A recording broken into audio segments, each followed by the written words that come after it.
So you've got to rise above the programming, because you have to understand something. The subconscious is the great creator. The problem is it's going to create exactly what it is programmed to create.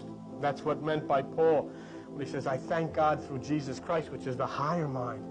With the mind, which is the lower programming, or the higher programming, I serve God, but with the flesh, which is the lower programming, I serve the law of sin, which is the emotion. So that's the bad part. What's the good part?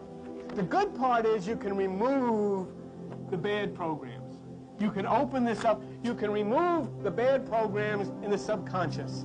You allowed the negative programming to get in. Now you can allow the negative programming to get out. That's the good part. That's why this works. That's why if you'll only get off your rear end, get out of that couch, come down here, and thumb your nose at the system, thumb your nose at the religions, thumb your nose at the churches, open yourself to the story of Christ, open to yourself to what he tried to get you to understand, then you'll come to the place where the programming will change. Then you'll come to the place where the subconscious will receive the flow of that reprogramming to get in that which is new. And the chief culprit to this whole thing is a four-letter word, fear.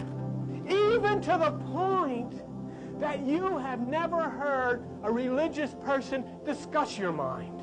You have gone to church all of your life. You've never heard a pastor. You've never heard a minister. You've never heard a priest. They never discuss your mind. It's off limits. In fact, they say, God is in my heart. They always point here.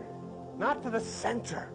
That's off limits. They're afraid of it. And in fact, they'll tell you that if you go into the realm of your own mind, you'll open up devils. That's what they'll tell you. Because it's fear. And you know why that is? Because the negativity of religion and Christianity has programmed people to be afraid of themselves. Where are you ever going if you're afraid of yourself? If you can't love yourself, if you can't. And do you know what this Reverend Kennedy said on television? That this humanism, this New Age stuff is nothing but worship of self. Finally say, hey, I am something. Look at me strutting. Why, you should see me when I go to Key West with the nurse. I suck this in for 2 weeks. Walk around the pool, say to the nurse, I gotta go to the men's room. I go in the men's room and get another, suck it in or stress, because I am something. See, that's the beauty of all this.